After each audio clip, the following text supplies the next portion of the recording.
Bienvenidos al episodio 398 del podcast de Comic Verso. Soy Esteban Pedreros y me acompaña como siempre el comedido Alberto Calvo. Hola Beto, ¿cómo estás? Hola, ¿qué tal? Muy bien, gracias. ¿Qué cuentas, Beto? Mucho gusto saludarte. No hablábamos desde el jueves, me parece que grabamos la última vez.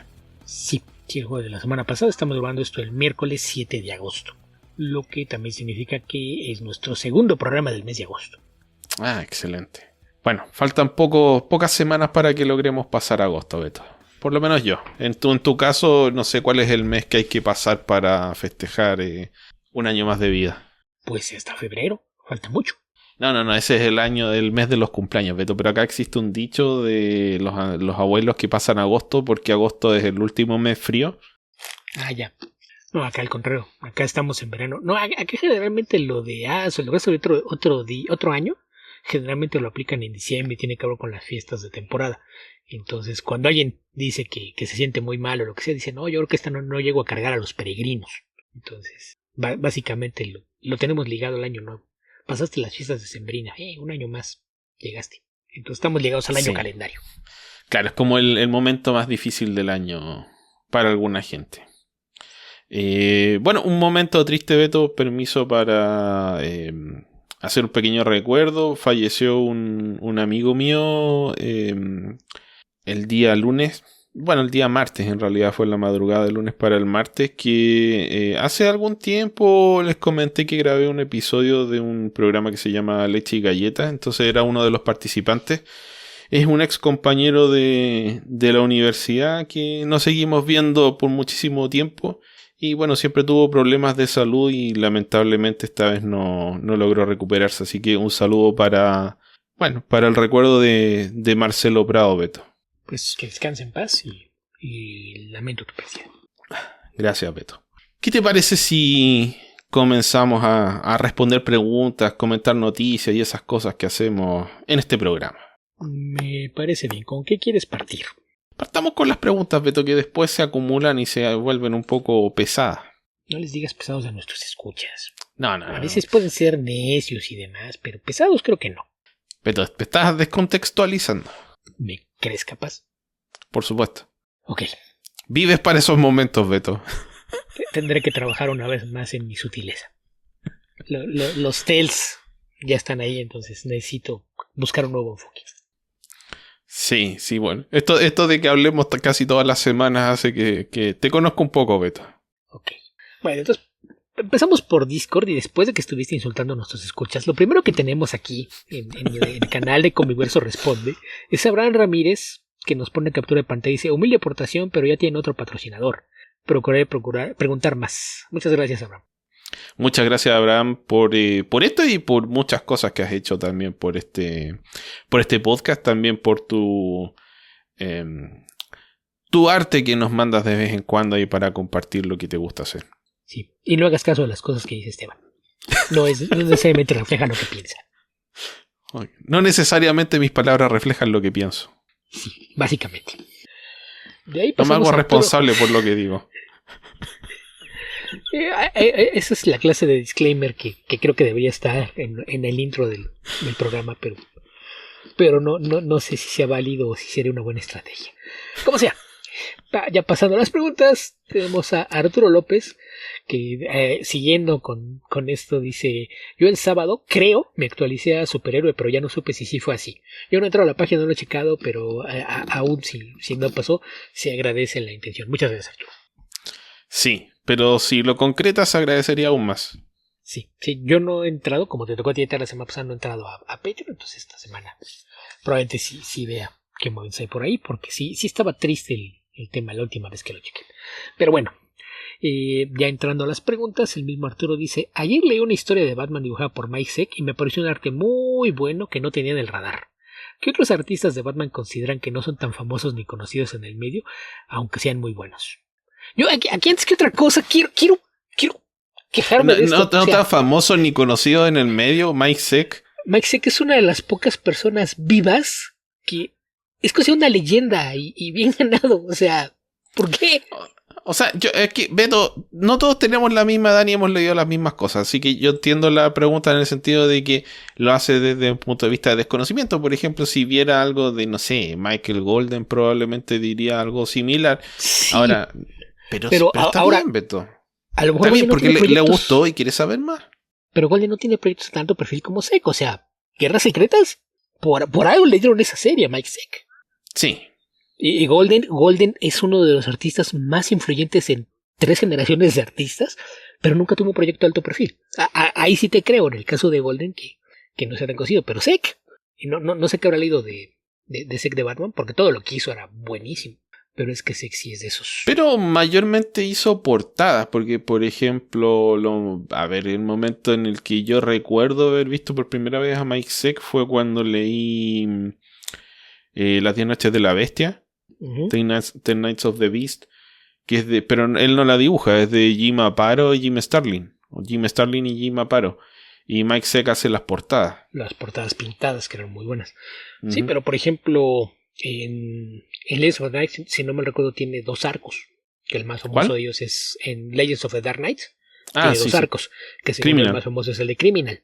Que Uh-huh. es en el que Matches Malone termina en prisión, ¿no? Entonces es Batman encerrado en Blackgate. Sí. Pero yo diría que esa es una época en la que Legends of Dark Knight ya no tenía la atención que tenía originalmente. Pero sí, absolutamente. Y tal vez sea uno de los, no sé, de los últimos trabajos más o menos regulares que recuerdo de Mike Zeck, que se fueron haciendo cada vez más esporádicos. Es que eso debe sido que a principios de los 90 debe ser eso. Y ya Mediados durante de los 90. 90 sí se volvió más de te hago un número en antología, te hago arte para un anual, te hago portadas. Tenía por ahí algunas miniseries. Y es un par de cómics por ahí con Steven Grant, cómics de autor, que también son bastante buenos. Pero sí, como muchos autores veteranos, se recurrió al ya no me den series mensuales, pero sí hay que hacer un par de números de relleno o hacer una miniserie, un anual. Ahí estoy. Y las portadas, ¿no? Que es así. Creo que a la fecha sigue siendo por ahí portadas esporádicas. Sí, todavía hace portadas y todavía siguen siendo muy buenas.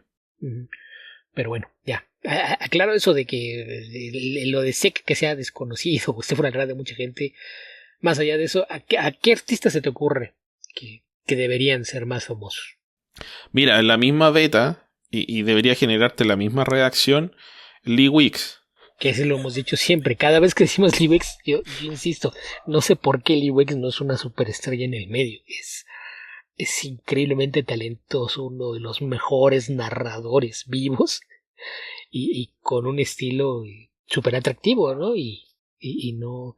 Vamos, él sí de repente empezó a ser tan cuidadoso con muchos de los detalles en su composición de página y demás, que llegó el punto en el que ya no podía hacer una serie de forma regular, ¿no? Entonces se convirtió en alguien recurrente para miniseries o casos en los que podían alternar artistas. Yo creo que tal vez la característica de que podría atribuirle a la falta de popularidad merecida de Lee Wicks es que tiene tal... No sé, tiene cierta... de partida no ha tenido una serie que sea hiper famosa. Por ejemplo, si hablamos de Mazzucchelli, si Mazzucchelli no hubiese hecho los grandes cómics que hizo, que son famosos por la influencia que tienen, tal vez Mazzucchelli pasaría un poco más desapercibido porque no tiene un estilo que sea tan llamativo. Entonces, para la gente que ya sabe de cómics, ve eso y dice, ¡oh, qué increíble! Pero tiene que estar asociado a un proyecto que tenga esa notoriedad para que la masa de lectores tome atención al respecto. Creo que esa sería de alguna forma llamarlo la debilidad de Lee Wicks, porque no es una debilidad artística, tal vez es que no le ha tocado un proyecto que sea tan notable. Claro, de alto perfil y como dicen por ahí, evergreen, siempre verde, de estos que se venden por 30, 40 años y que la gente lo sigue comprando. Sí, que yo creo que a Wicks yo lo ubiqué por primera vez a principios de los 90, cuando llegó a Daredevil. No recuerdo si él es el que llega directamente después de John Romita Jr. o hay alguien intermedio, pero llega por ahí del 285, algo así, y fue el artista semi-regular de ahí al 300, antes de que hubiera por ahí un cambio de equipos artísticos, pero yo creo que ahí fue, y la verdad es que lo vi, que digo, debe haber sido 1990, 1991, y a partir de ahí sí me tocó ver varios trabajos suyos en distintas partes, que ya reconocías el nombre, pero pues, sí, como mencionas, no hay nada de alto perfil. De las cosas que recuerdo que en los 90 sí trajeron mucho la atención, estaba por ejemplo el Robin Year One, que era The Gauntlet, que en su momento sí fue una serie pues bastante comentada, y de lo que hizo ¿cómo se llama esta cosa? No sé, Beto. Fue uno de los primeros colaboradores del Batman Black and White. Recuerdo que él estaba okay. en la miniserie original. Hizo... en Batman realmente ha hecho pocas cosas, pero cada vez que ha hecho algo es muy bueno. Esa que te digo de Robin, no me acuerdo cómo estaba, que era... Creo que era de Batman Chronicles, de Gauntlets, Robin Year One, algo así era el título, un título larguísimo lo que tenía. Lo más notable que ha hecho últimamente en términos de popularidad fue este especial de Batman con Elmer Gruñón. ¿Cómo se llama en inglés? ¿Elmer Fudd? Elmer Fudd. De Tom King con Lee Weeks. Que es bueno, o sea, a pesar de ser de Tom King, me gusta. Sí, que eso es como de 2016, 17, ¿no? O sea, tampoco es tal tan vez un poco reciente. menos incluso. Sí, que me parece 2016. que ganó el Eisner, ¿no? El mejor número unitario. Creo Al menos estuvo nominado, no recuerdo si lo ganó. Y también de las cosas que hizo en Marvel, hizo la primera miniserie de Gambit, que él hizo una y luego la siguiente le hizo Team Sale. Es verdad, ciertamente. Sí, me acuerdo que ese fue uno de los primeros trabajos que vi de Lee Weeks, donde cuenta toda esta historia de él con Belladonna allá en New Orleans. Que era como darle un poquito de background de lo que no sabíamos del personaje, ¿no? Que era de los de origen misterioso. Sí. A ver, ¿quién más podría ser? En el Captain America de Brubaker tiene por ahí algunas colaboraciones. Hizo un anual, si no mal recuerdo, y... No, pero otro artista, Beto, porque para qué vamos a enumerar todo el trabajo de Lee Weeks, que lo busquen por ahí en el Comic Book Database. Ah, ok. Ahí con el no tan conocido es Kelly Jones. ¿Entra en esta categoría? Porque a lo mejor mucha gente lo ubica por las portadas y no por lo que ha hecho en interiores. Sí, pero por otro lado Kelly Jones tuvo cierto grado de popularidad más o menos... No, o sea, no fue un super artista super famoso, pero diría que su Batman con Doc Mensch tiene cierta... La gente lo recuerda. O sea, su Detective con Doc Mensch. Por la época, porque le tocó justo en el camino a Nightfall, ¿no? Antes de... Entonces sí hay... Pero fueron varios años. ¿Pero fue Batman o fue Detective? No, me estoy confundiendo. Parece que sí, fue Batman. No, era Detective. ¿Sí? Bueno. Era Detective, sí. ¿Quién más podría ser? Digo, ya que se trata de cosas que por la edad no han visto, Alan Davis. Aunque a ti no te gustan mucho las historias, habría que hablar de Alan Davis como artista de Batman. No, pero Alan Davis tiene hartas cosas con Batman, más allá de que sean o no sean en el título. Año 2 no me gusta, pero... No es que no me gusta Alan Davis. Es un tema de la historia. ¿Quién más podría ser? Paul Pope. Ok, pero Paul Pope hizo Year 100 y sería, me parece, ¿no? No, tiene un par de cosas más, ¿no? Digo, con Batman. Sí. Sí, a ver... bueno, creo que eso se nos ocurre al menos por ahora a mí. Porque, claro, o sea, hay otros artistas que me gustan. Te diría Norm Brayfogle, pero no digo que sea uno desconocido, por ejemplo, que pase desapercibido. Es que hay nombres que sí pues son los obvios, ¿no? O sea, hablas de Neil Adams, de Frank Miller, de Jim Aparo, de Dick Sprang, Sheldon Moldoff. Más recientes, pues habría que hablar de Greg Capullo, de Bruce Timm, de Mike Parobeck, que a lo mejor mucha gente, por el tema de que sea un estilo más animado, no le presta tanta atención. Está el caso de Marshall Rogers, que lo que hizo es realmente poco, pero es bastante bueno. E influyente. Hay algunos artistas que tienen proyectos de alto perfil, aunque no han hecho mucho. Alguien que igual de los ya viejitos, pero que a lo mejor la gente no lo tiene mucho en el radar, Jim Collan. ¿Ya? Sí, pero Jim Collan es muy famoso como para que pase desapercibido, más allá de que no lo conozca alguien en particular. Bueno, lo mismo pasa con Mike Zeck. Igual lo que hizo Walt Simonson tampoco es tanto, pero todo lo que hizo es bastante bueno. Habría que mencionar a J.H. Williams III, que igual no ha hecho mucho con el personaje, pero cualquier cosa que haga es maravillosa, entonces creo que vale la pena. Mencionemos a J.H. Williams III solamente. Nada más porque hace mucho que no hablábamos de él. ¿Qué más da? Jay Lee, también no tiene mucho con Batman, pero también creo que es una de esas Es que combinaciones de hizo estilo. harto Batman Superman. Ujú. Es una de esas combinaciones de estilo personaje que le va muy bien a Batman. Y lo que hizo Sí, McGuinness sobre aquí todo de el Batman Superman. estilo más reciente, digamos, porque el estilo con el que apareció no diría que iba tan bien. Bill Sienkiewicz. Sí, que es otro caso, como Williams III, Colan y demás. O sea, lo que haga. Sí. Pues eso, no sobre nosotros. Porque sí, hay muchos que son muy, muy obvios, pero pues ahí el tema sería más bien ese. Que a quién podemos considerar que está fuera del radar, que no creo que sean tantos los casos, ¿no? Sí, y mira, imagino que por un tema de que ya ha pasado el tiempo se pueden haber olvidado de Graham Nolan. Pero volvemos a hablar, está en Nightfall, entonces sí tiene el proyecto de alto perfil en donde es notorio. Mm. Y ya que hablábamos del Batman Year 100, si no mal recuerdo, tiene Paul Pop una historia corta de lo que estaba como respaldo en Marvel Turning Points. Y pensando en que eso es de Greg Rucka, por asociación, Rick Burchett. Ok. Rick Burchett es otros artistas que en Batman luce muy bien y no es muy famoso. Sí. Ok, Beto, sigamos. ¿Qué otra pregunta tenemos por ahí? Pues sí. Esto te va a sonar extraño, pero nos acabamos las preguntas de Discord. Vamos con las de YouTube, Beto. Ok, en YouTube son de Ricardo Pérez, que parte con sus cordiales saludos habituales. Un abrazo a ambos caballeros. Envió lo siguiente: cómics que recomienden de Cullen Bunn. Tiene rato que no he visto algo de él. The Sixth Gun. O sea, tiene rato que no ha visto algo de él y tú vienes y le recomiendas algo de hace 15 años, Esteban. Sí. Pero sí, es muy bueno. No sé en qué anda, porque también él de repente se va a trabajar en otros medios y como que deja medio abandonados los cómics, ¿no? Entonces no es tan raro que de repente parezca como que se desapareció. Ay, por el amor de Dios, Beto. ¿Qué? Que en Norma Editorial publicaron The Sixth Gun como el sexto revólver. Ok. Para el que no entienda, porque claro, es la traducción literal de Sixth Gun, casi, porque gun es arma, no es revólver. Sixth Gun es el nombre de un tipo de revólver que tiene 6 cámaras de bala. Entonces, por eso se llama así, no es porque sea la sexta, pero en fin. Básicamente el título de Norma Editorial es El Revólver. Uh-huh. Ok. Que luego me dicen que por qué me quejo a las traducciones españolas. Ahí hay otro ejemplo. Lo hacen todo con las patas. Y pues aparte de Six Dawn, que ya tiene bastantes añitos, se me ocurre Shadow Roads, que hizo con Brian Hort hace como 4 o 5 años, calculo. ¿Qué más podríamos recomendar de él? No, a ver, no me puedo acordar. Ah, The Tooth. También es bastante bueno.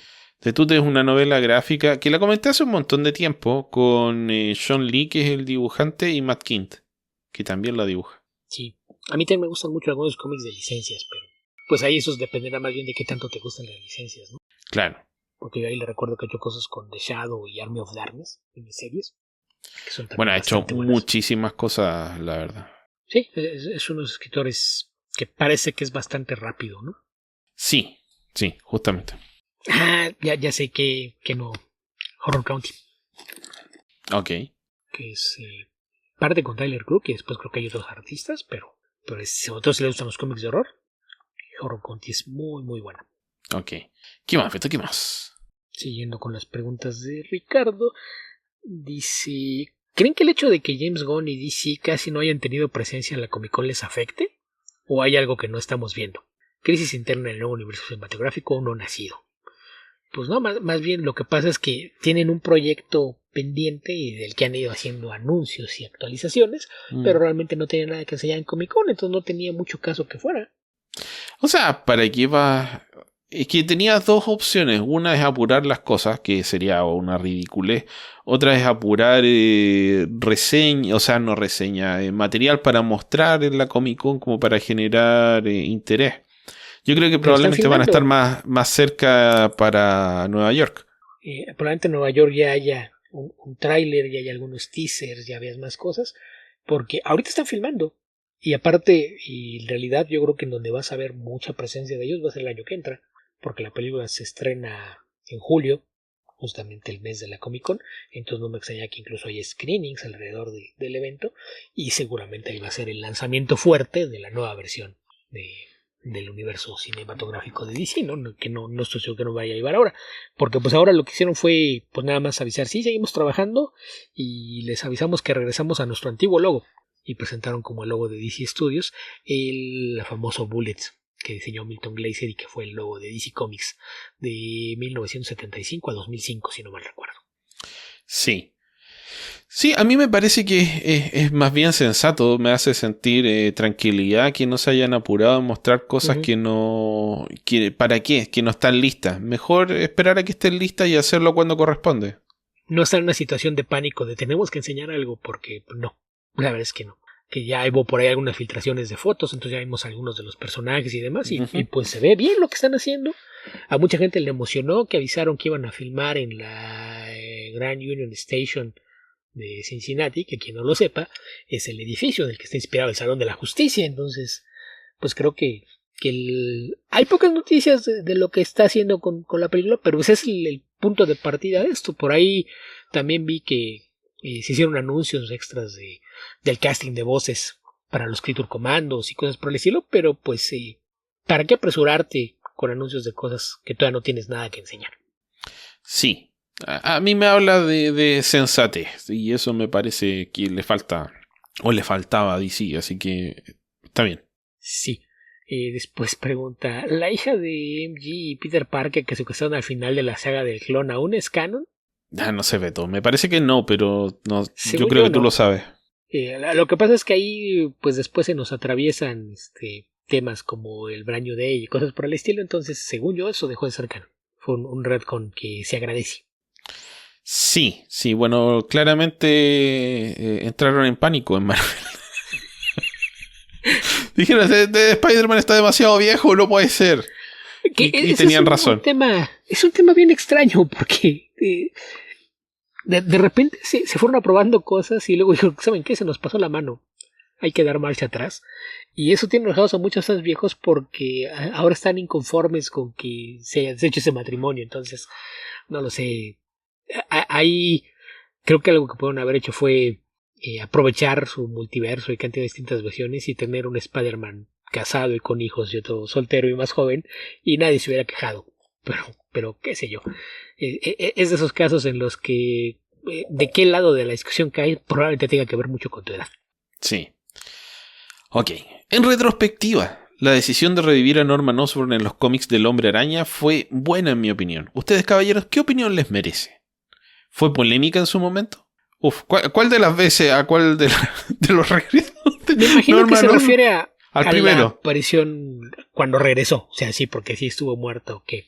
Casi 30 años. Un poquito menos, ¿no? Como 25, tal vez. Entre 20 y 25. Que regresó hacia finales del siglo pasado. Pero en ese momento sí fue polémica. Pero creo que algo que ha ayudado es que después de esa primera historia, que tiene puntos positivos y puntos negativos, creo que después lo han usado muy bien. Y es un gran villano, entonces a largo plazo les funcionó porque lo han sabido utilizar bien. Y yo creo que a fin de cuentas es lo que importa, ¿no? No importa si lo reviviste o no lo reviviste. Lo importante es que cuentes buenas historias con él. Y habría que recordar que también... Salvo una Marvel, historia que nadie quiere recordar. Sí. Por eso digo, es que eso fue la primera vez que lo regresaron, fue cuando casi de inmediato se fueron a ese lugar. Y es lo que... La polémica fue no que lo regresaran, sino que lo regresaran para eso. Pero yo estoy pensando en una historia en la que tenía una relación con una Gwen Stacy que no era... ¿Tú quieres hablar de los medios hermanos de Harry Osborn? No quiero. Bueno, es a lo que te estás refiriendo y no queremos ir ahí. Eso es lo que me refiero. Regresó de una mala forma, pero después lo han usado bien. Entonces, cuando eso funciona, que es el tema a veces con lo de las muertes y regresos, ¿no?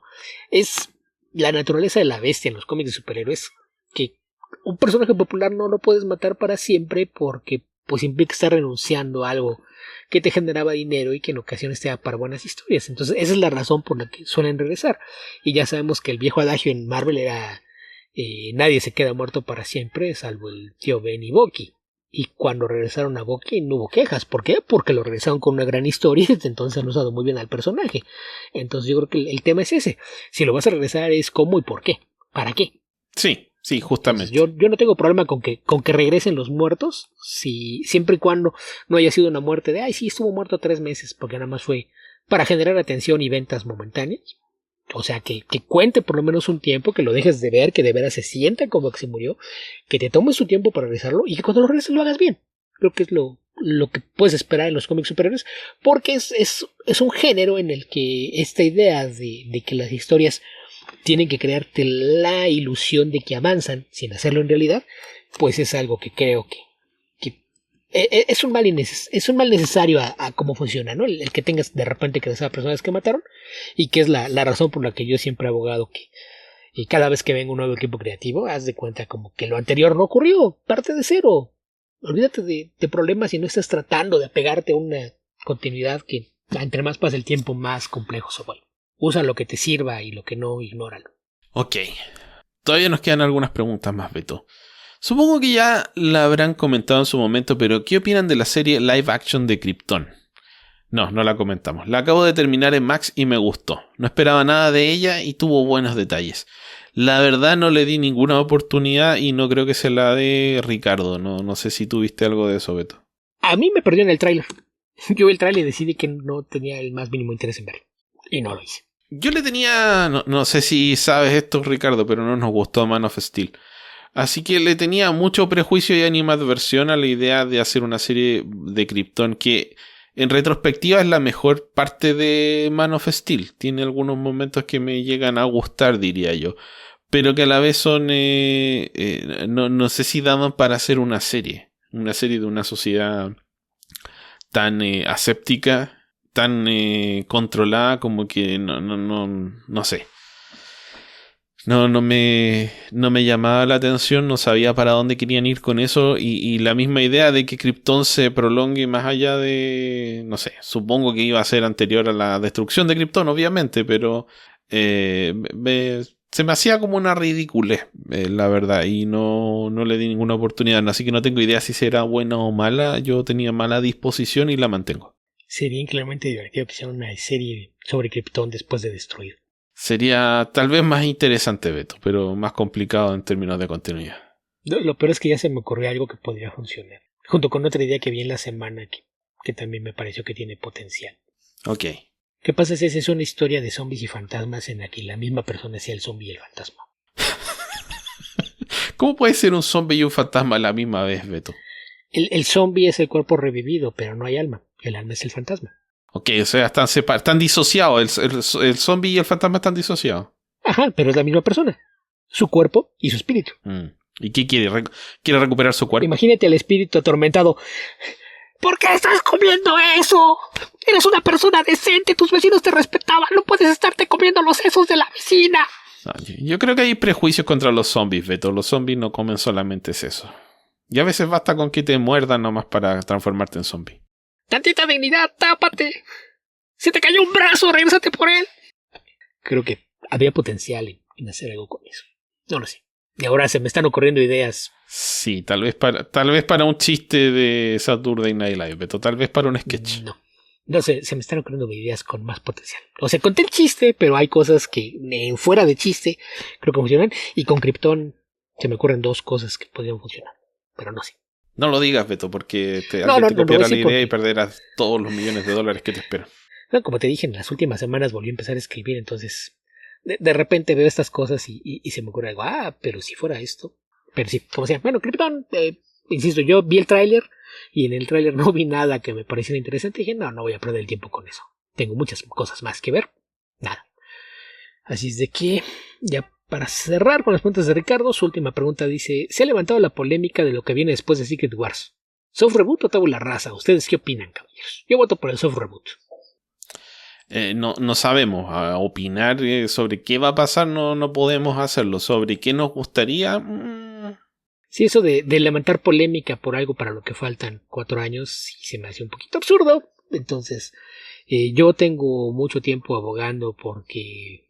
No necesariamente un soft reboot, pero que Marvel sopese la forma en la que estén las cosas. Y yo insisto, para mí lo ideal es empezar otra vez con proyectos individuales pequeños de otros rincones del universo Marvel, tomar algunos de los héroes cósmicos, algunos de los héroes urbanos y hacer proyectos que te permitan ir construyendo otras secciones del universo Marvel. No clavarte con los Avengers, que yo creo que en parte vamos a ver algo de eso una vez que estén ya los Fantastic Four y los mutantes. Me imagino que va a darse atrás un poquito esto de construcción modular, que es lo que le funcionó bien la primera vez, y no veo por qué deberían alejarse de la fórmula.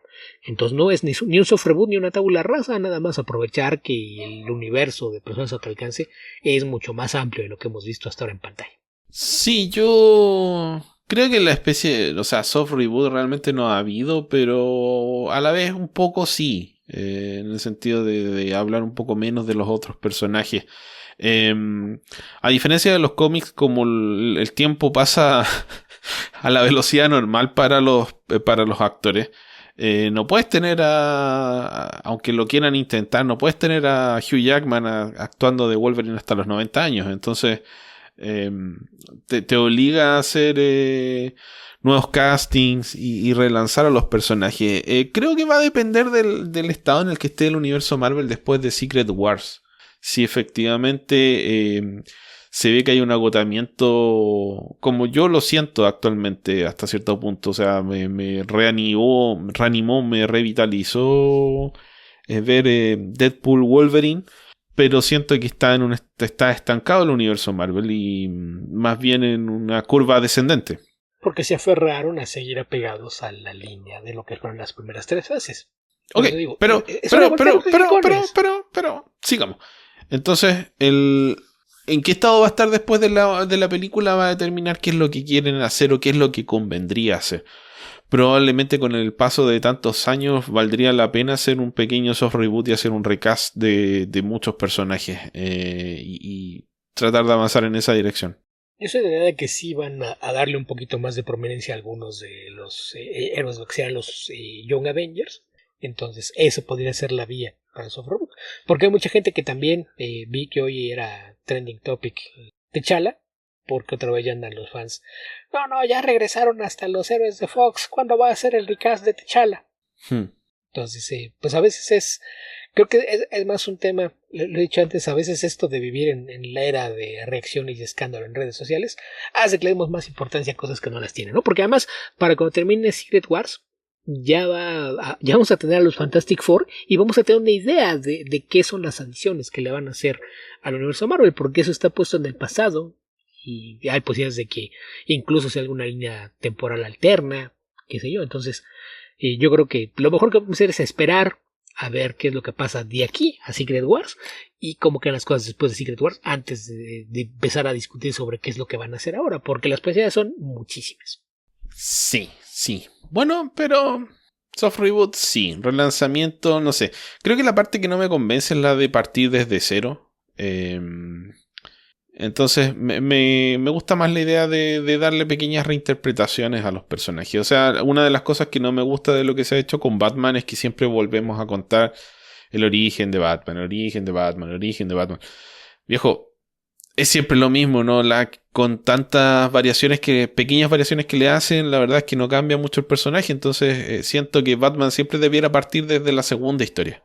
No desde el trauma con los padres, porque a esta altura todo el mundo sabe qué pasó con los papás de Batman. Que creo que es lo que hace que funcione la versión de Matt Reeves, ¿no?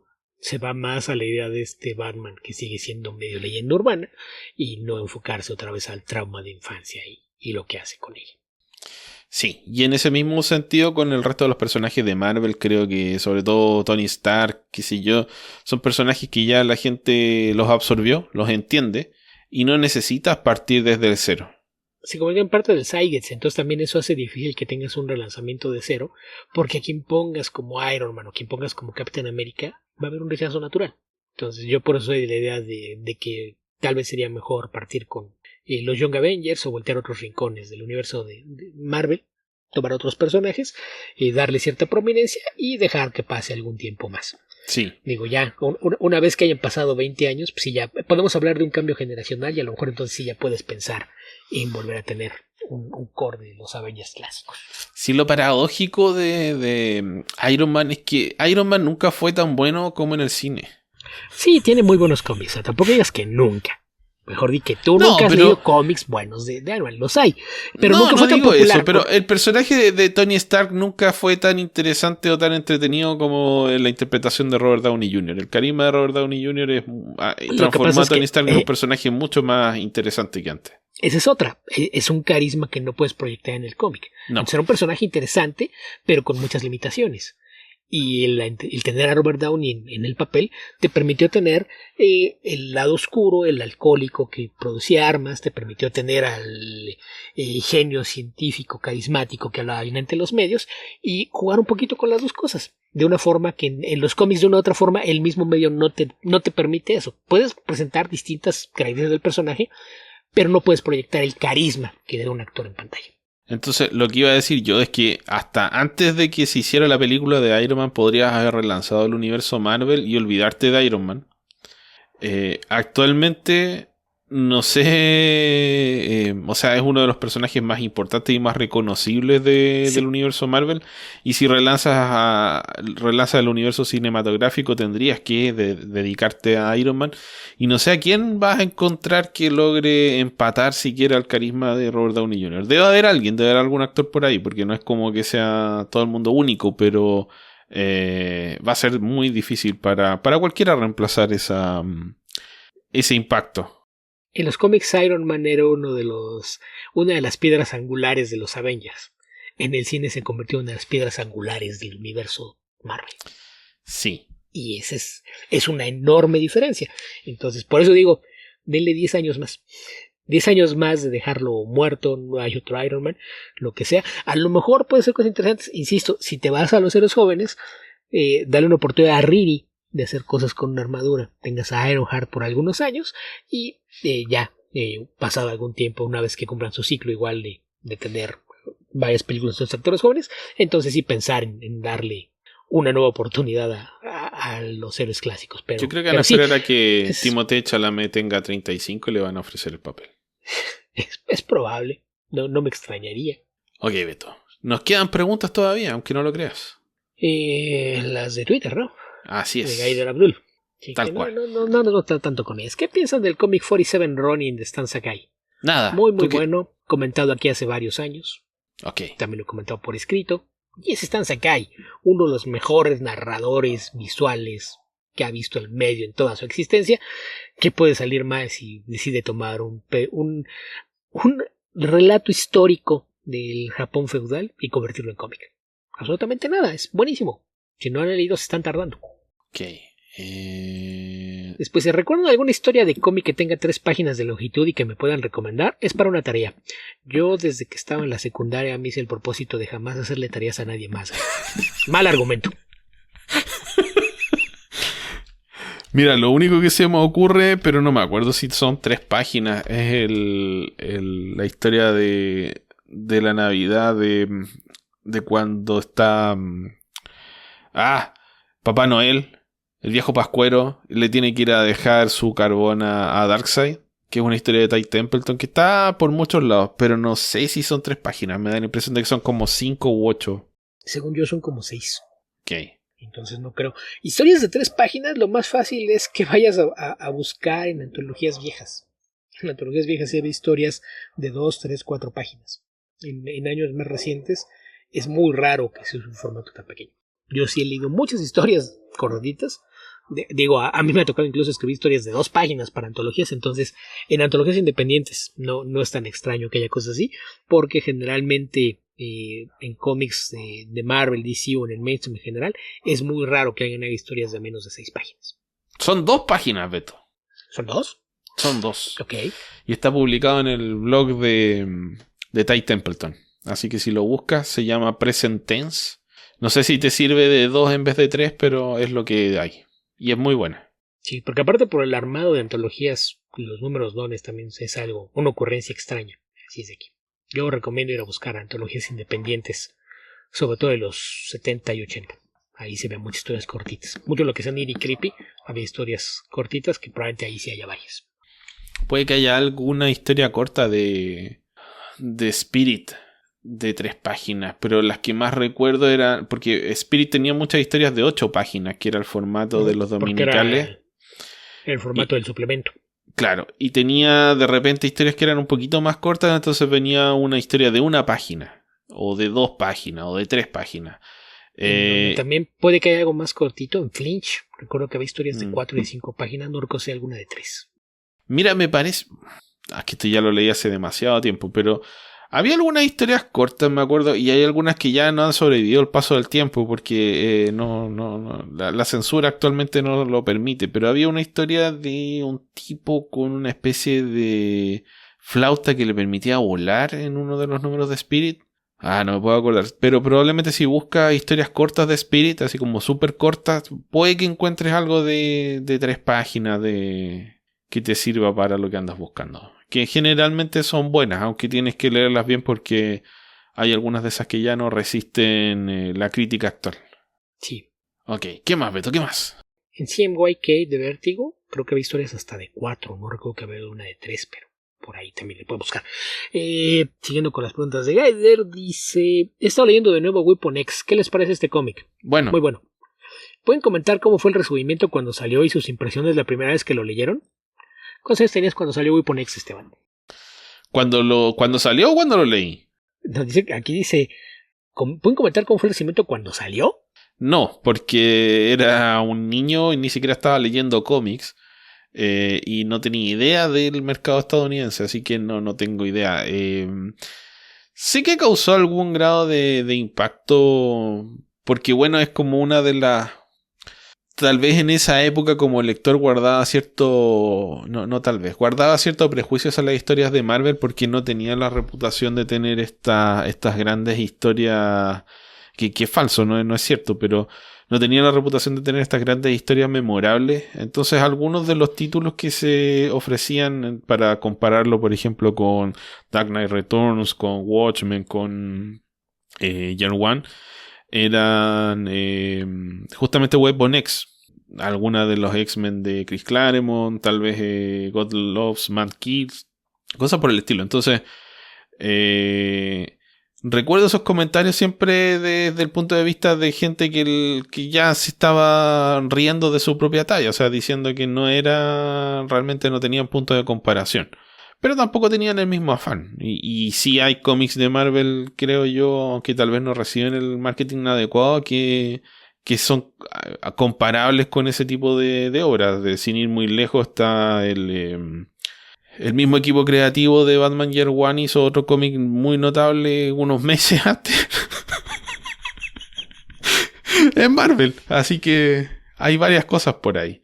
No sé qué tampoco eras tan niño, Esteban. Esto ya estoy en tu adolescencia. El Weapon X es del 90, ¿no, Beto? Yo tenía 9 años. Según yo es del 91. Ya, entonces tenía 10.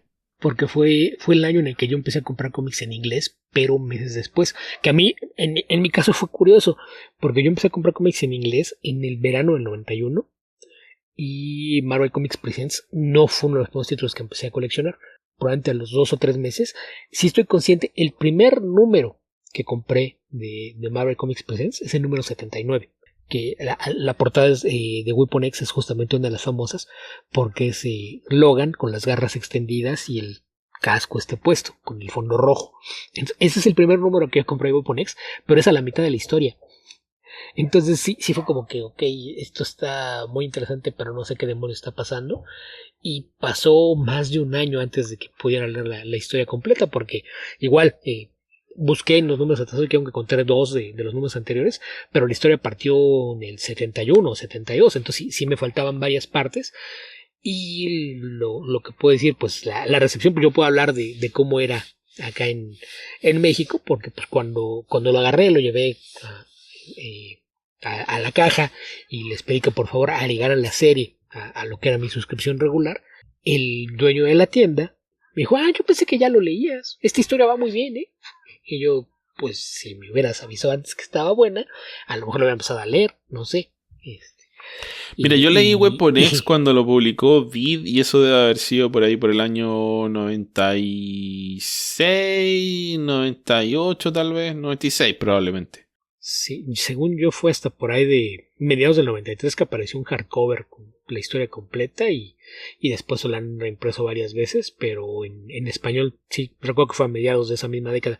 Pero me tomó algún tiempo terminarla, pero pues sí, después en la misma tienda de cómics tuve algunas conversaciones con otros de los fans y a todo el mundo le estaba gustando mucho, pero pues no puedo hablar de cómo fue en otras partes del mundo de la recepción, pero acá pues coincidió justamente con que yo empezaba a comprar cómics en inglés y que la agarré a la mitad, entonces no lo sé, pero la primera vez que la leí, pues insisto, mi primera reacción fue confusión, porque si terminas ese primer bloque de 8 páginas y me queda claro que lo que estaba ahí estaba puesto en el pasado, pero no tenía muy claro exactamente cuál era la razón, sino hasta que pues pude leer de ahí al final y platicar con otros que me explicaron por dónde iba el partido, qué era lo que estaba haciendo, y hasta que finalmente la leí completa.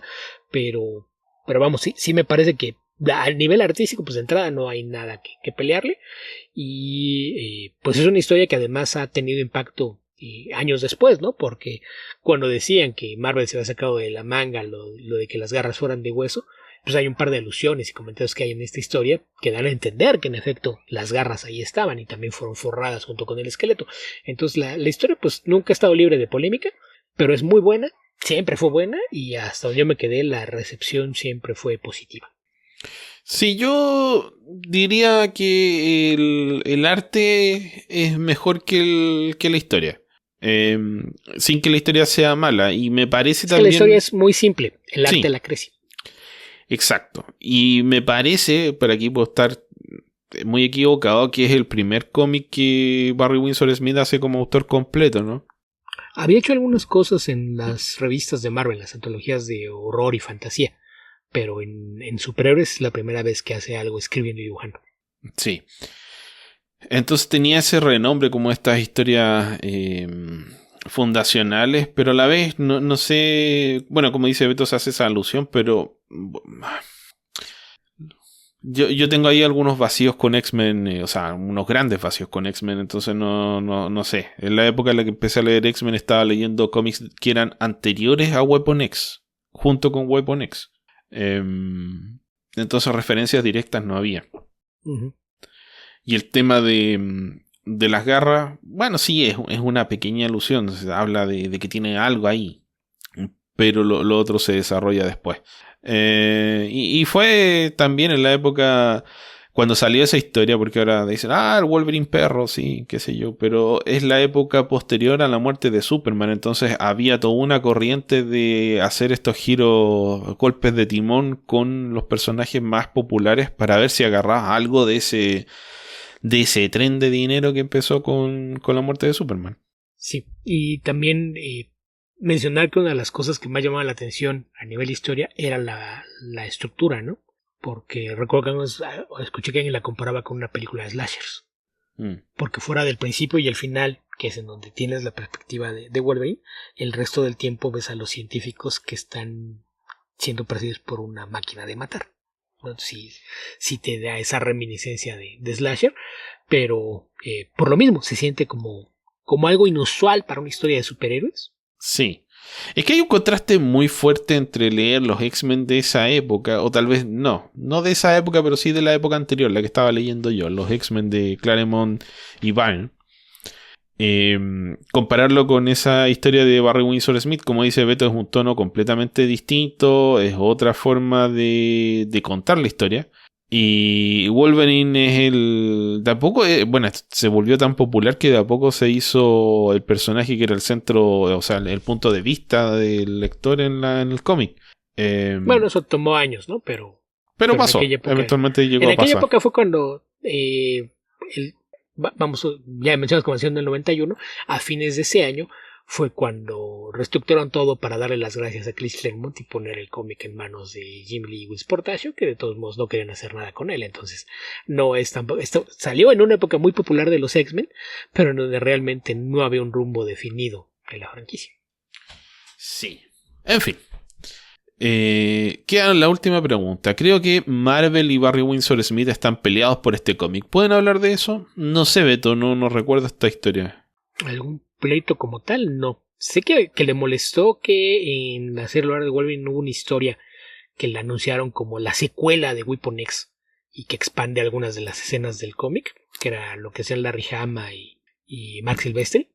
Y sé que eso le molestó, pero no sé si se haya convertido en un pleito como tal.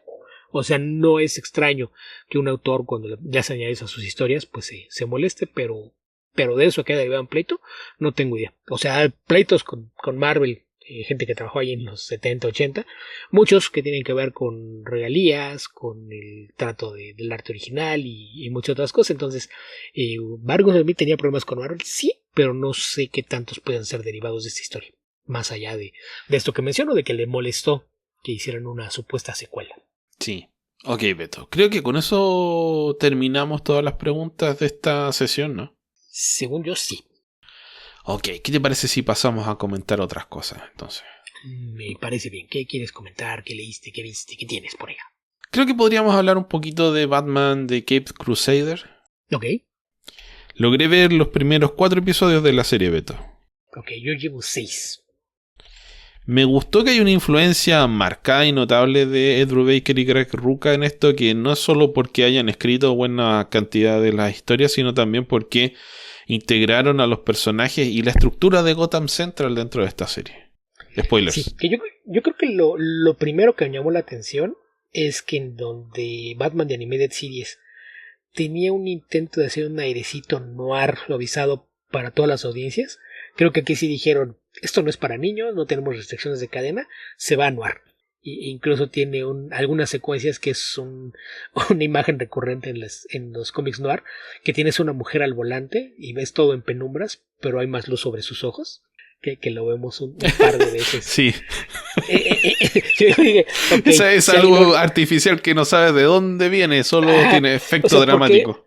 No, de hecho en el noir se supone que la idea era proyectar la oscuridad que tienes adentro de un auto conduciendo de noche y que a veces tienes un poco de luz en la cara porque son las luces de los autos que vienen detrás de ti. Claro, que se reflejan en el espejo retrovisor. Ese es el origen de ese tipo de iluminación. El caso es que la imagen se veía tan bien a cuadro que empezaron a usarlo incluso cuando es un auto solitario en carretera. Le dices, ok, ¿y de dónde salió esa luz? Y es lo que pasa aquí. Tenemos al personaje de Bárbara Gordon un par de veces conduciendo su auto y no hay más autos en la carretera y se ve como si tuviera un poco de luz encima de los ojos. Y yo ya se dije, sí, esto es un noir, ya no hay forma de negarlo. Y creo que toma varios aspectos, ¿no? Me gustó mucho el tono. Creo que la cuestión que hacen de Batman hace algo que no ves usualmente en Batman, sobre todo en series animadas, que es el reconocer que todo lo que hace es producto de un trauma. Y que ves que ese trauma sí lo tiene completamente aislado del mundo y que hay un montón de detallitos que me gustan mucho sin ahondar en las historias, momentos como cuando descubres que no importa que no traiga la capucha puesta, si está solo con Alfred, a quien por cierto nunca le dice Alfred, se refiere por apellido, Pennyworth, usa la voz de Batman. La voz de Bruce Wayne es solamente pública y me parece que a nivel construcción de personaje es un detalle que hace que la serie crezca mucho. En este caso, esta versión que estamos viendo de Batman, Bruce Wayne es un disfraz que utiliza en público, incluida la voz. Sí, que es un postulado que han hecho varias personas.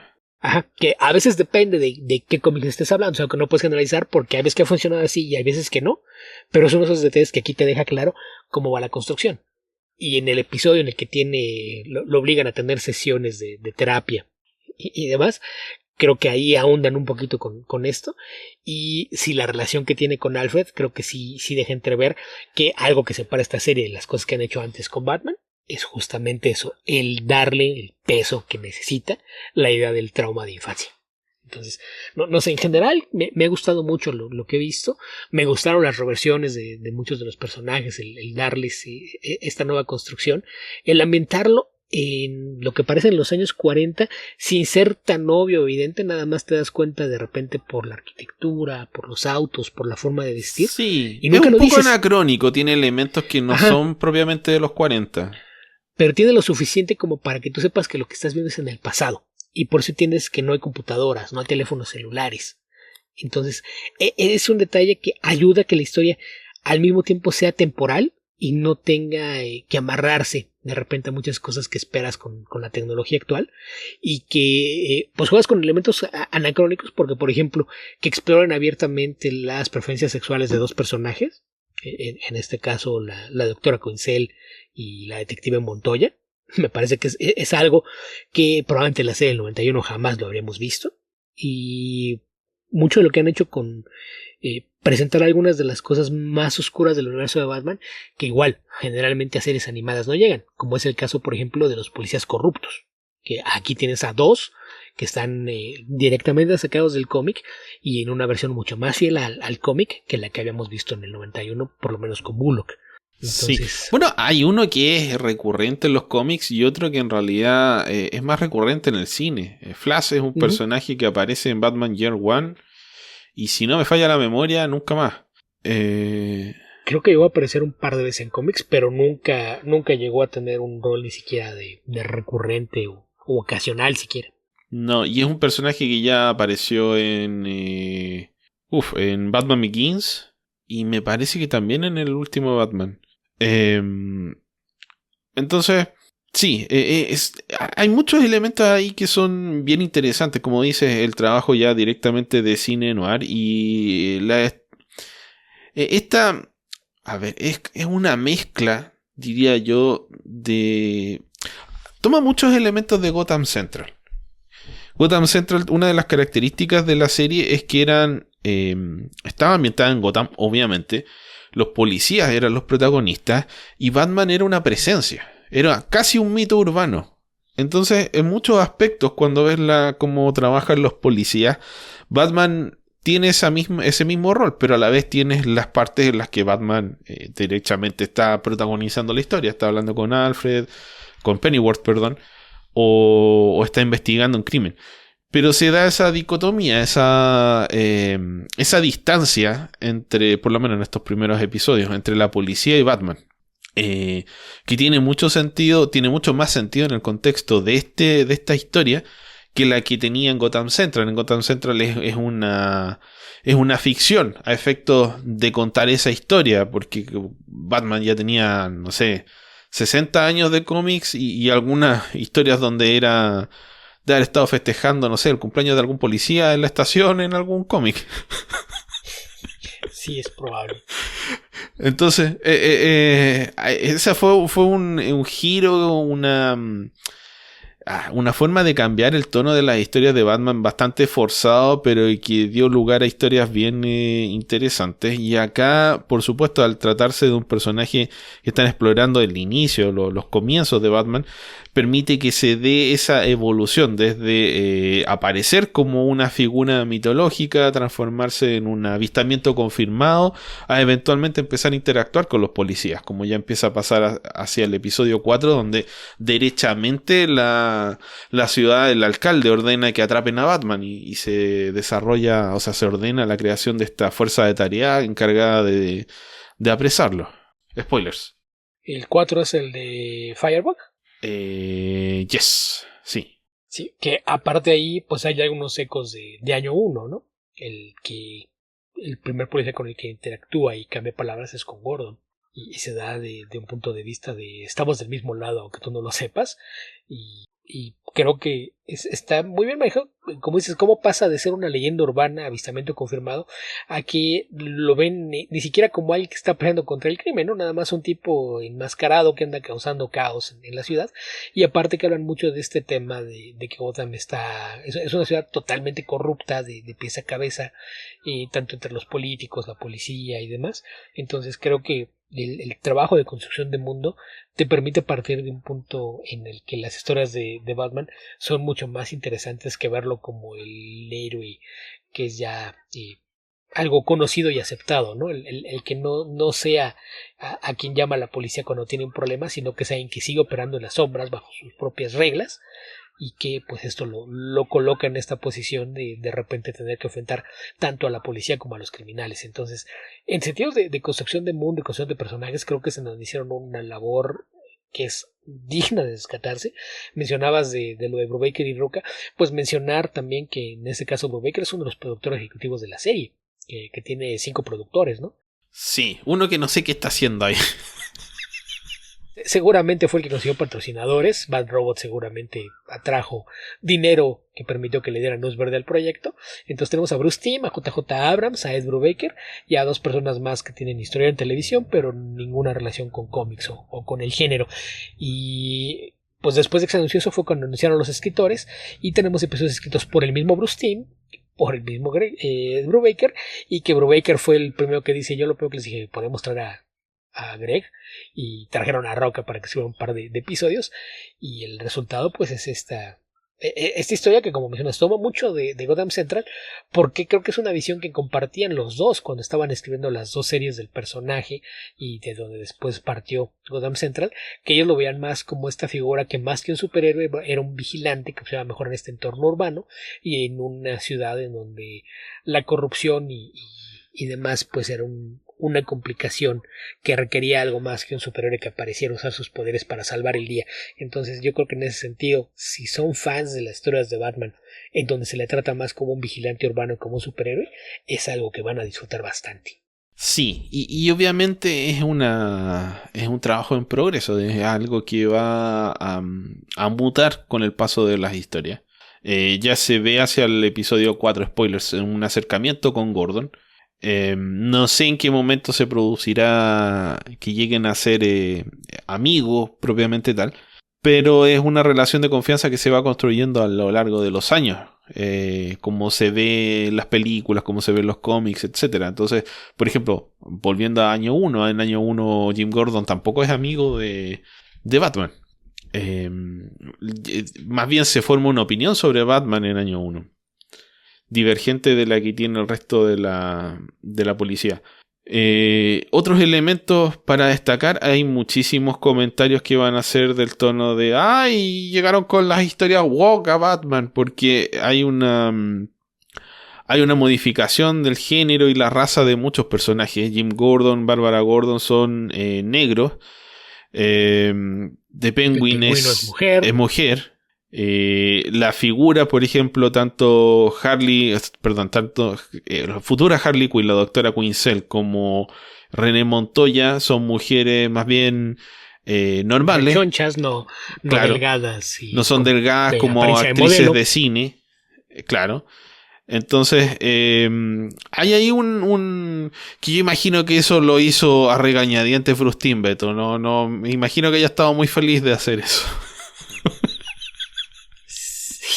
No lo sé, pero vamos, hay muchos detallitos, tiene muchas alusiones, referencias y homenajes a distintas épocas de Batman en distintos medios, ¿no? Claro. Partiendo por el traje, que es como una adaptación del traje original de la Edad de Oro de Batman. Sí. Tenemos también el tema de Alfred, que su apariencia también es más cercana a como era originalmente en los cómics, que después lo convirtieron en alguien muy delgado, pero al principio era esta persona bajita y también medio regordeta. Y por ahí vi una captura que decía que el mapa de Gotham que tiene en la cueva es igualito al que tiene la serie de los 60. La verdad es que ese sí no lo recuerdo. Tiene el diseño de la ciudad, creo que es una mezcla entre lo que habíamos visto en la serie del 91 y mucho del trabajo de distintas épocas de cómics, ¿no? Sí. Mucha influencia Art Deco en el diseño. A mí lo que Gotham más me confundió cuando estaba viendo eso, sobre todo en el episodio que de hecho es mi favorito de los que he visto, que es el episodio de Clayface, que ni siquiera lo llaman Clayface, si uno sabe el nombre lo entiende. Es que es una mezcla de Nueva York y Los Ángeles, que es una cosa un tanto extraña, porque claro, Nueva York de todas formas tiene todo este historial como lugar donde se ha hecho musicales, actuaciones, etcétera, pero no tanto como la meca del cine, menos del cine noir. O sea, sí como escenario, pero no es el lugar donde se hacían las cosas, se hacían en otra parte. Entonces eso de viajar de esta especie de Nueva York a estos lotes de estudios de filmación como Los Ángeles me resultó un tanto loco en el momento que lo estaba viendo. Por supuesto que la historia en sí funciona, pero ni tiene por qué Gotham ser Nueva York ni Los Ángeles, no. Pero me generó esa extrañeza de que habitualmente tratan de que Gotham se parezca a Nueva York. Que es uno de los apodos de la ciudad, aparte de la Gran Manzana, hay quien la conoce como Gotham. Y mencionabas este episodio de Clayface, me llamó la atención que utilicen al Clayface original, que por mucho no es el más popular, que es Basil Karlo, y aparte con el traje sacado de su época en los cómics, ¿no? Es bastante más inusual al Clayface de historias más superheroicas, que es el que probablemente la mayoría de la gente conoce, quizás de la época de Alan Grant y Norman Rockwell, sobre todo, que fue quizás donde mayor popularidad alcanzó el personaje, además de que es la versión que alimentó a la que vimos en la serie de los 90. Pero ese episodio además tiene un montón de alusiones a cine, ¿no? Con la cuestión que hacen de los pósters y la apariencia de algunos de los actores. Creo que muchos de los actores que aparecen son referencias a actores reales.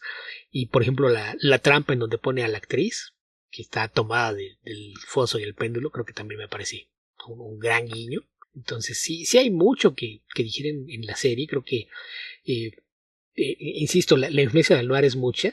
También cuando está en la película de horror que están filmando, no sé si la apariencia que tiene el actor que tienen como el reemplazo de Carlo, no sé si lo viste, esta apariencia con el traje, con la capa ancha, el sombrero de copa, y que se le ve canoso y con una apariencia bastante peculiar. Por ahí vi que alguien decía que era una alusión a London After Midnight, y yo creo que no es por ahí, más bien creo que es una alusión al Jack el Destripador de la versión de Hitchcock de Lodger, que no era un sombrero de copa, era un bombín, pero por lo menos la construcción que le hace, que también puede ser algo que fue lo que yo lo encontré por el tema del noir, ¿no? El sombrero de copa probablemente lo que hace que mucha gente diga que es una referencia a London After Midnight, pero vamos, sí se nota cuáles son las fuentes de la que estaba viendo esto, y digo, estando Brubaker involucrado, pues no me extraña nada que haya tantas referencias a noir. No, porque aparte de que le gusta, es un estudioso. O sea, no solo que le gusta, le fascina, le obsesiona. Y lo que mencionábamos de los homenajes, la secuencia de la pelea con espadas en las escaleras, está tomada de un cómic, directamente. Que ese sí dudo que mucha gente lo conozca, porque pues es de los primeros años de Detective Comics. Ok, no. Donde enfrentan al Clayface original, hay una pelea que es en las escaleras. Ok. Pensé que era una referencia a algo más cinematográfico, algo así como... Es algo bien común de la época del cine de aventuras de Hollywood. Errol Flynn, cosas montones de películas con Errol Flynn y Douglas Fairbanks tienen escenas con eso. No, es que los cómics no es con espadas. Batman no recuerdo qué es lo que toma, pero Clayface lo que trae es un puñal. Pero pelean en una escalera, entonces sí, yo creo que la alusión era por ahí, pero darle también este homenaje al cine, que era el tema central de la película, porque los pósters que hay en la guarida de Clayface, no sé si son pósters reales o homenajes a pósters reales, porque son imágenes que sí he visto. Ok. Bueno, por ahí vi a alguien que hacía una comparación entre esta escena donde está Basil Karlo con el tipo que eventualmente le ofrece la posibilidad de modificar su rostro, con una sesión de maquillaje de Boris Karloff. Sí. Como Frankenstein. Y la verdad es que la comparación es bien impresionante, Beto. Se parecen ambos. Y siguiendo con lo de las referencias, en el siguiente episodio, que es el de Catwoman, pues el traje, ¿no? La apariencia como vestido de noche, con esta apertura en el costado que deja ver toda la pierna, el traje púrpura y la capa verde, creo que es una bonita actualización del traje original del personaje, y jugar un poquito con esta idea de la ladrona, que es vista como una amenaza menor porque pues, lo que hace es robar, ¿no? En una ciudad tan oscura, corrupta y peligrosa, pues a quién le importa que le esté robando a los ricos. Básicamente lo dan a entender así, como que, sí, pero ella nomás roba joyas, no es peligrosa. Sí, y tampoco la muestran como una mujer más bien fatua, caprichosa, no como una mente criminal, o sea, está más bien inspirada por Batman más que por otras cosas. Le llama tanto la atención Batman que decide ser una especie de Batman, pero que se dedica a robar. Y lo de las alusiones al cómic original, pues van hasta el coche, ¿no? El Kitty Car. En esta versión animada también es algo que se ve bastante bien. Sí, me dio mucha risa que cuando hace eso, porque, bueno, la escena es que la atrapa Batman y lo ve arrancando en el Batmobile. Entonces después la enjuicia, sale libre, qué sé yo, y se encuentra de nuevo con su criada, con su trabajadora, su empleada, y le dice... ella le empieza a reclamar nuevamente que no le ha pagado hace muchísimos años. años, no, ni siquiera meses, 3 años le dice. 3 años le dice después. Y ella dice, sí, bueno, tenemos que hacer unos gastos primero. Y decide, y el dinero que se robó se lo gasta en arreglar el auto y todavía no le paga a su trabajadora, lo cual le terminará pagando las culpas por eso. Hay un grado de justicia laboral en esa historia. Sí, pero te falta una línea que es lo que te da el salto de una escena a la otra, porque la resta la ves en el asiento trasero de la patrulla y ve cómo sale el auto de Batman a la vuelta y dice, cool car. Entonces, en cuanto se ve nuevamente en la calle, dice, no, es que antes hay que hacerle algunas cosas al auto. Sí. Ok, ¿qué más podríamos decir? Me parece que está bien. He escuchado algunas críticas no tan efusivas respecto de la serie. Creo que es una serie, como dijo Beto, mucho más adulta que Batman, la serie animada, y por lo tanto también tiene un tono más serio y es un poco más densa la narración. Entonces, densa o pesada, mejor dicho, más bien unas historias que son más... tienen más peso dramático, son más difíciles de verlas de corrido. Cansan un poco.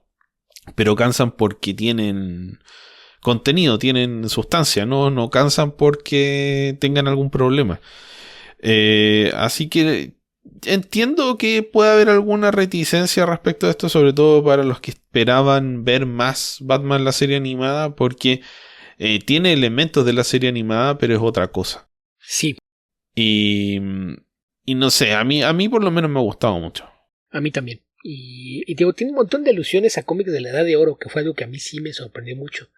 Porque la escena en donde ves a Batman vendándole la pierna a Catwoman también es una alusión a, me parece que la primera aparición de Catwoman, donde ella trae un vendaje en el tobillo y él se lo arregla. O sea, no es por una herida, como vamos a sacar la serie animada, pero sí lo ves así, con ella sentada y él arreglándole la pierna con una venda. Entonces sí hay muchísimas alusiones, mucha relación con el personaje, muchas menciones de otros personajes, ¿no? Por ahí Harley menciona al profesor Crane. Está el futuro Plastic Man, está Hilo O'Brien, pero con otra afición. Acá es un caza noticias, un fotógrafo, a diferencia de los cómics donde era un ladrón. Sí, aparece el King Tut, enorme sorpresa. Pues hay menciones a algunos personajes, hay apariciones de algunos personajes menores, está una aparición del King Tut, que yo creo que si alguien tenía su tarjeta de bingo de qué esperaba en la nueva serie de Batman, yo creo que el King Tut no estaba en ella, no estaba en nada. Cosas que espero ver, segurito nadie había puesto al King Tut en esto, entonces creo que en general es una serie bastante redonda, muy bien hecha. Y que te sigue haciendo pensar qué demonios están haciendo en Warner cuando hacen esto. No, saben que no nos interesa. Pero pueden ofrecerla a ver si a alguien más le interesa, y que eso derivó en una puja ahí entre, me parece que Prime, MGM y Netflix en su momento. Así de que, pues en vistas de que la reacción parece ser que ha sido bastante positiva, no me extrañaría que podamos ver más temporadas de esto, ¿no? No ha habido todavía ningún anuncio. Habrá que esperar, pero ya veremos. Sí, yo creo que es muy probable que veamos más de esto. Lo cual es algo que agradeceremos bastante. Porque son 10 episodios. Esto yo ya llevo un poquito más de la mitad. Pero hasta ahora va bastante bien y no tengo razón para pensar que esto pudiera irse hacia atrás. Ok, ese es nuestro comentario. Por ahora de Caped Crusader, probablemente vamos a volver a comentar la serie una vez que los dos terminemos de verla. Sí, en ese caso podría bien ser la próxima semana, porque como mencioné, no son tantos episodios. O la subsiguiente, Beto. Tal vez yo me demore un poco más. Sí, bueno. Sí, es cierto, pero bueno, no será demasiado lejano. Ok, ¿qué más queremos comentar, Beto? Y pues algo que traemos pendiente, que es algo que por tradición comentamos, son los ganadores de los premios Eisner, que este año no lo habíamos hecho, ya tiene un par de semanas que concluyó la Comic Con, entonces no sé si le quieras dar un repaso rápido, que a lo mejor ahora sí, en vez de irnos con la lista como le hacíamos, podemos ir mencionando solo a los ganadores, ¿no? Ok. Salvo que haya algo que valga la pena mencionar en alguna categoría, creo que con eso podríamos agilizarlo un poco. Ok, vamos. Entonces, pues partimos con mejor historia corta, que la ganadora fue Becky Cloonan por The Kelpie, una historia parecida a Euphoria de Don Christmas Eve, que es una antología navideña publicada en diciembre pasado por Dark Horse. Mejor unitario o historia de un número. Nightwing 105 de Tom Taylor y Bruno Redondo para DC. Es bastante buena, como nos preguntaron el otro día, sí. Para aquellos escuchas que dicen que nunca han oído que nadie hable bien de la serie, esto es como el quinto o sexto año en el que se llama la serie. Siguiente. Después tenemos mejor serie continua. Y la ganadora esta es de esas que igual nadie lo podía haber predicho. Transformers, por Daniel Warren Johnson. Otro favorito de los Eisner y nuestro también, Beto. No sé si has leído Transformers.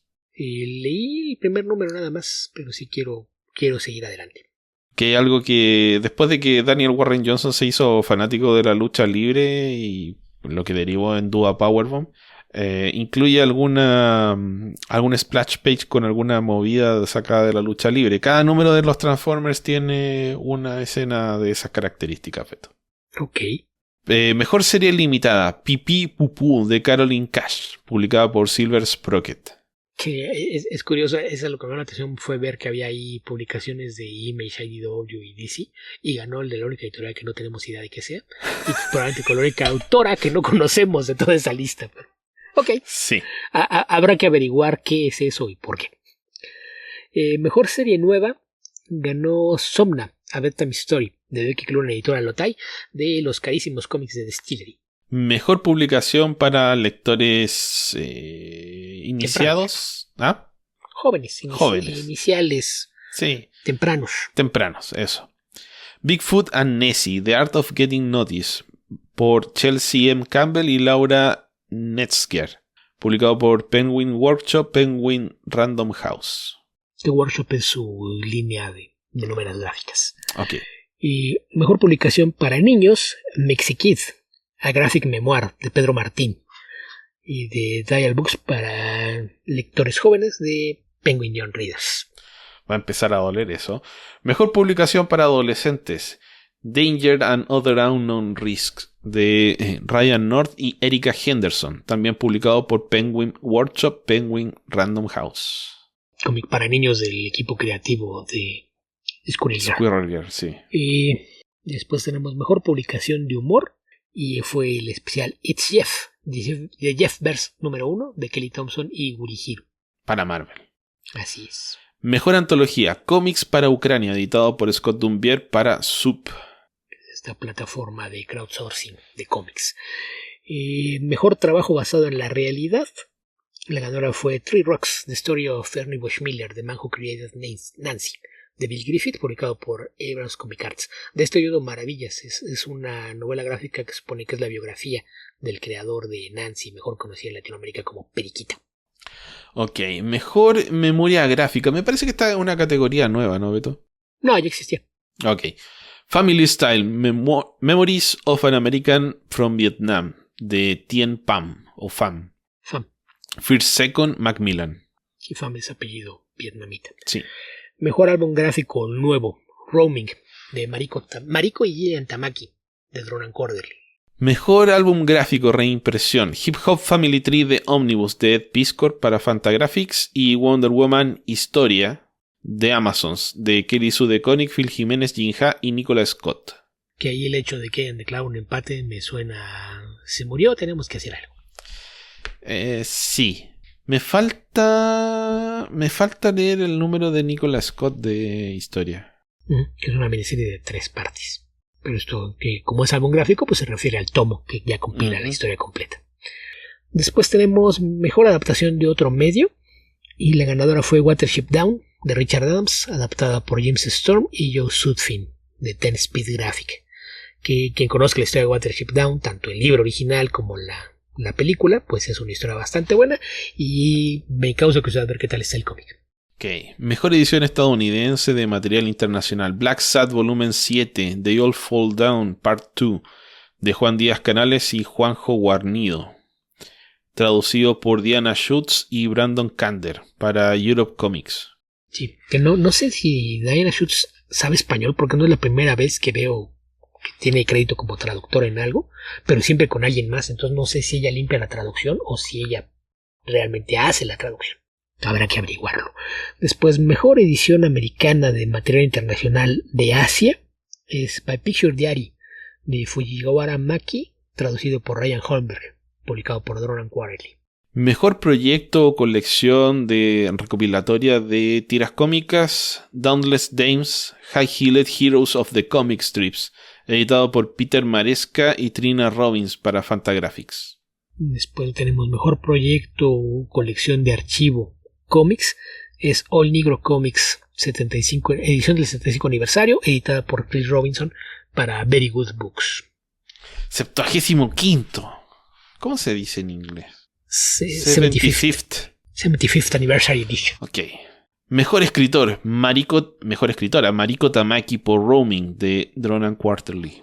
Que ahí ella decía que ese premio también tenía que ser compartido porque Gillian hizo más que nada más hacer dibujitos. Así es que, pues las primas se llevaron los premios por esa novela gráfica. Tom Taylor está nominado por Nightwing y Titans. Esa categoría siempre es complicada, ¿no? Pues ahí Mariko Tamaki le ganó a Tom Taylor, a Kelly Thompson, a Mark Waid, a J. Willow Wilson y al premiado novelista Stephen Graham Jones. Así es de que no era una categoría fácil o poco competida. En mejor escritor artista el ganador fue Daniel Warren Johnson por Transformers. Mejor dibujante entintador o equipo de dibujante entintador, Gillian Tamaki por Roaming de Dronan Quarterly. Va a haber que conseguir ese cómic, Beto. Todo lo que hacen las primas Tamaki tiende a ser bastante bueno, ya sean juntas o separadas, entonces yo de hecho sí ya lo tenía contemplado. Ok. Mejor pintor o artista multimedia, arte de interiores, la ganadora fue Sana Takeda por The Night Eaters, Her Little Reapers de Evans Comic Arts y Monstres de Image. Mejor portadista, Peach Momoko, Demon Wars Scarlet Sin. Varias portadas alternativas para Marvel. Mejor colorista, Jordi Belair por Batman y Birds of Prey para DC y Dark Spaces Hollywood Special para IDW. Mejor rotulador, Hassan Otsmane El Hau por muchísimas cosas. Vamos. The Unlikely Story of Felix and Macabre, The Witcher, Wild Animals and Others de Dark Horse, Batman City of Badness, The Flash, Poison Ivy and Others para DC, Black Cat Social Club para Humanoids, Beneath the Trees Where Nobody Sees, que la comenté hace algunas semanas para IDW, The Cool, What's the Furthest Place From Here, The Image y más. Y ahí le ganó nada menos que a Richard Starkins, Rose Woodon, Bill Griffith, Emily Carroll y Lauren Bowes. Estos dos no los conozco, Emily Carroll y Lauren Bowes. Emily Carroll rotula sus propios cómics y es el mismo caso de Lauren Bowes. Entonces, más bien, por eso no los conoces. Okay. Tendrías que leer sus cómics. Y tú que decías hace algunas semanas que no conocías a Hassan Otsmane El Hau, que digo que es de los mejores rotulistas actuales. Mejor trabajo de periodismo o periódico relacionado con cómics, The Comic Journal número 309, editado por Gary Groth, Christy Valenti y Austin English de Fantagraphics. Una categoría que el año pasado habían anunciado que iba a desaparecer y que dieron marcha atrás después de que se encontró con muchas críticas. Sí, en realidad es como periodismo o publicación relacionada con cómics.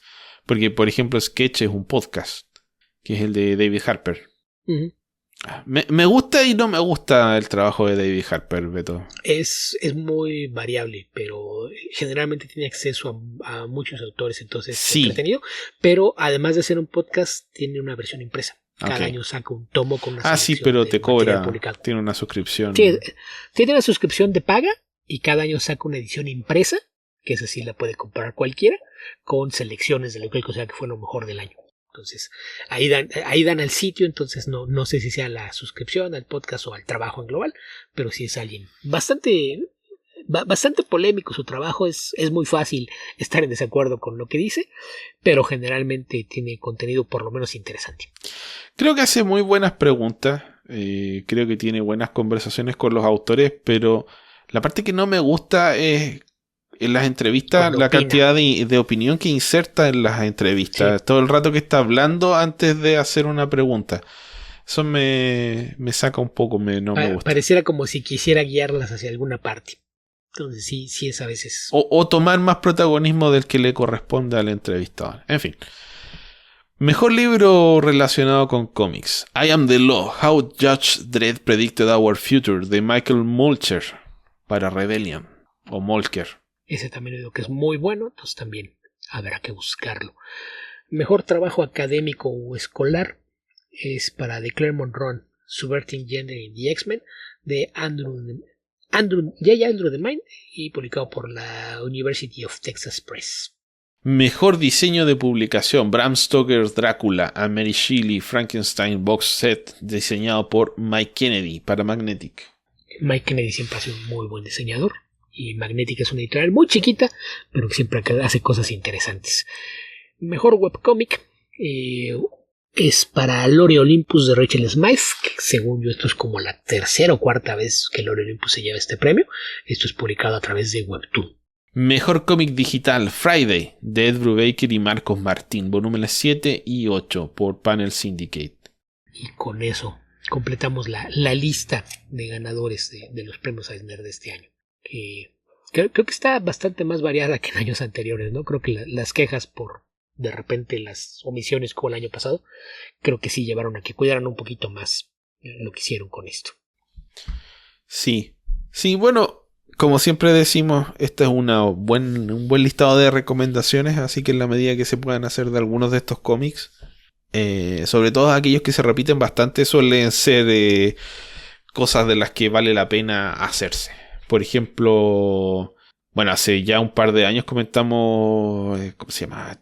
Charlie Chan, Hawkeye, que también tuvo un buen protagonismo en la premiación de los Eisner de ese año. Sí. Así que ese tipo de historias que de repente los sacan de lo que leen habitualmente, sobre todo si están cansados de leer superhéroes, los pueden encontrar en estas recomendaciones de los Eisner. Por supuesto que también hay sitios dedicados a este tipo de cómics, periodistas que le sacan brillo a esto. Pero si no estuvieron pendientes de eso, esta es una buena posibilidad de ponerse al día, si es que les interesa. Sí, que es lo que decimos, que a veces nos gusta repasar esta lista porque en ocasiones tiene recomendaciones de cómics a los que no siempre volteamos a ver, ¿no? Claro, sobre todo de estas editoriales ultra pequeñas que uno ni sabe que existen muchas veces. Sí, o que a veces tienes una noción de que algo apareció ahí, pero como no conoces a los responsables, no sabes si es bueno o no, y tiendes a de repente pues no darles una oportunidad. Sí, sobre todo con los precios de hoy en día, Beto. Sí, vamos, estamos en una época en la que es muy difícil que puedas leer todo lo que quisieras, y si aparte tienes que pagarlo a precios que distan mucho de poder ser descritos como accesibles, pues sí es algo que generalmente te hace pensarlo dos veces antes de probar algo que no tengas al menos una idea de quién es o por qué. Sí. Ok, Beto. Creo que estamos llegando al final del podcast. Nos acercamos a la 1:30 y creo que no nos alcanza el tiempo para nada más por esta vez. Sí, creo que sería bueno ir pensando en despedirnos. Nada más mencionar que este año hicieron algunos cambios por ahí y cambió también la dinámica con la ceremonia. Los premios que no son precisamente de los Eisner, pero son usualmente entregados juntos, además del tema del Salón de la Fama, lo entregaron en una ceremonia aparte, que creo que es la primera vez que eso ocurre. Entonces, pues nada más mencionar por ahí que de los premios adicionales, por aquí tengo la listita, el Bob Clampett Humanitarian Award, y se le entregó a Regina Sawyer de Women Comics Collective International. El Ross Manning Promising New Comic Award, que es al talento emergente, fue para Oliver Bly. Después tenemos el Bill Finger Creo Award. Perdón, hay un perro peleando por su vida detrás tuyo, algo así. No sé. Seguramente nada más es dramático, dudo que esté su vida en peligro. Los vecinos tienen perros muy escandalosos.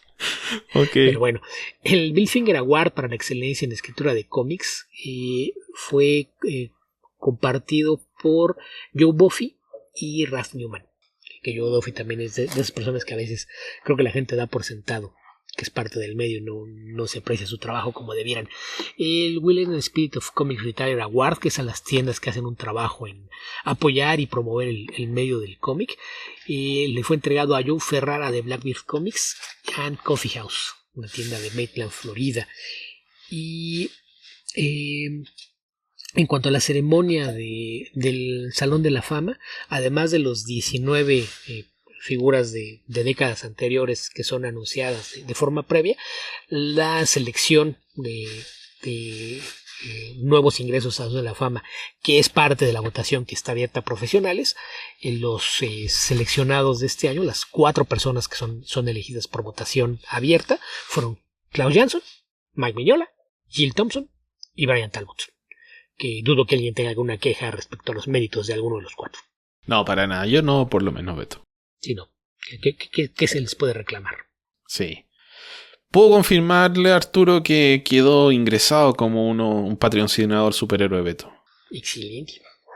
Que yo ya, como mencioné, ya empecé a grabar minisodios, entonces espero dedicarle algunos minutos a editarlos y quizás en días posteriores a la aparición de este episodio y ya puedan empezar a aparecer por ahí algunos dedicados a artistas, sobre todo creo que fue con lo que voy a comenzar, y tratar de después irlos alternando con comentarios de películas. Yo el fin de semana trataré de grabar un minisodio dedicado a SummerSlam, que estuvo bastante entretenido, Beto.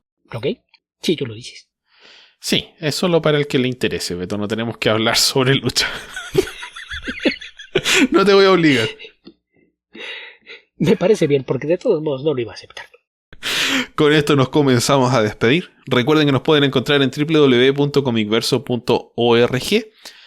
Si desean seguirnos en redes sociales, ahí están disponibles todos nuestros links. Si desean unirse a nuestro Patreon, recuerden que nuestra página es www.patreon.com/comicverso, donde pueden acceder a la publicación anticipada de cada nuevo episodio del podcast, también a nuestros especiales mensuales. El último se lo dedicamos a Deadpool y Wolverine, donde hicimos un comentario lleno de spoilers. Así que si quieren no sé, repasar la película, escucharnos a nosotros hablar de ella, lo pueden hacer uniéndose a nuestro Patreon. Y también tenemos nuestros minisodios especiales para nuestros patrocinadores superhéroes, que son aquellos que deciden generosamente donar $5 de su dinero para unirse a nuestro Patreon.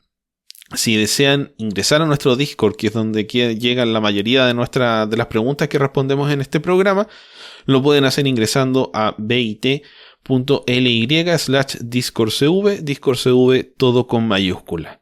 ¿Dónde más te puede encontrar la gente, Beto? Bueno, pues soy colaborador regular del podcast de archivos temporales de nuestro amigo Héctor McCoy, que para cuando estén escuchando esto ya tendrá algunos días circulando el especial dedicado a The Wall, tanto el disco de Pink Floyd como la película inspirada por él mismo, en donde pues aparte nos desvemos ahí hablando un poquito de música, de rock progresivo y demás. Entonces si les interesa eso, pues pueden irse a dar una vuelta por ahí a buscar archivos temporales en su plataforma favorita. También se supone que soy colaborador del podcast Comicase, pero pues después de la pausa de San Diego y que tienen meses hablando de cómics de Tom King, no sé cuándo vaya a regresar por allá. Más allá de eso, tengo una página de Patreon que encuentran en patreon.com/diccionauta y un blog que encuentran en hoguerasdeseades.blogspot.com, en ambos casos dedicados mayormente a hablar de cine, televisión, cómics y libros. En redes sociales me encuentran activo tanto en Twitter como en Blue Sky, y en ambos me pueden buscar como Albion2112. Muy bien, habitantes del futuro, donde sea que estén y cualquiera que sea el momento en el que estén escuchando este podcast, que tengan ustedes muy buenos días, muy buenas tardes o muy buenas noches. Cuídense mucho. Hasta la próxima.